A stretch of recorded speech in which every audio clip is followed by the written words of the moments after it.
All right, guys, let's talk about intensifiers for a second, right? So I know a lot of us are, all of us are stuck at home right now.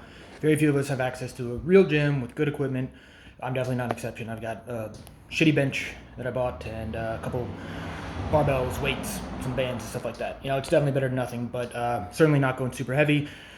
Don't have a spot, don't have all these machines to really go to failure on everything. So what do you do to keep growing, or at least maintain your gains, and just keep pushing forward, right? So you add intensifiers, and there's a number of intensifiers. You can do forced reps, you can do pause reps, you can do drop sets, you can do giant sets, you can do extremely slow negatives. You can really focus on the explosiveness of the concentric and really focus on the slow stretch of the eccentric portion of the rep, right? All of these things can help give you a better workout, get your muscles more fatigued, give you a better pump, just feel you leaving more satisfied and without such a lackluster home workout, right? So stop bitching and add some intensifiers.